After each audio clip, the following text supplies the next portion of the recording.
Marshall Goldsmith, you've been long considered the #1 leadership coach in the world. Now you've retired, you've been inducted into the Hall of Fame by the Thinkers 50. You're continuing to serve by writing and editing books, more than 40 of them, 3 of them on the New York Times bestseller list.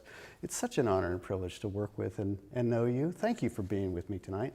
You know, it's an honor to work with you as well. Also a New York Times bestseller, and I think the new #1 CEO and future CEO coach. So I'm honored to be with you as well. Thank you so much. You know, leaders often think of themselves as the expert. They've gotten where they've gotten because they've been high achievers at what they do. But in your upcoming book, you have a very interesting shift in the way people should think about their expertise and the fact that they may no longer be the expert in the room.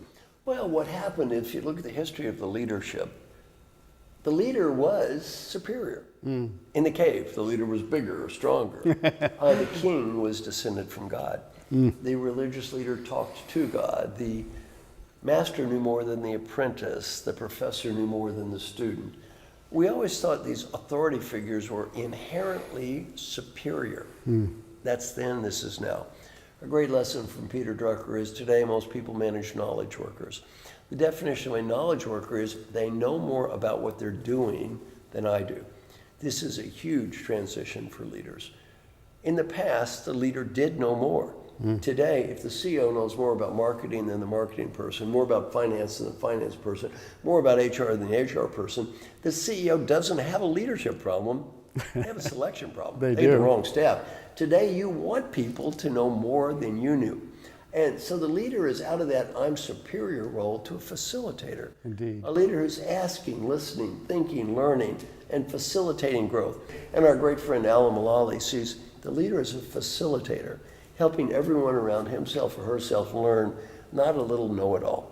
Right. So the world of leadership is changing, and it's hard to make that transition. It's huge. You know, when I think about some of these guys who are becoming unicorns so quickly, you know, you can't really scale a business any faster than you can scale yourself. And to your point, Logan Green, who's the co-founder of Lyft, started to think that, well, every time I hire this new person, I better read every law book that I can when I hire my lawyer to check that her work is being done great. Look, you can't scale yourself doing that. So he got the idea very quickly. It was a selection problem. You need to find the best people in every seat, and that's how you get scale. That's how you grow a business and an organization.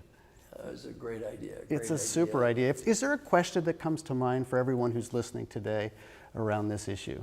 I'd like an example, and maybe this will be one for people who are listening to us who are leaders. I'd like an example of one person that you manage who knows way more about what they're doing than you do. Oh, that's lovely. You could give them credit, too. I'd like you to think of that and then describe that situation and what's it like and what are some of the challenges for you of leading this person who knows way more than you do. It's a great question. Thank you, Marshall. Thank you.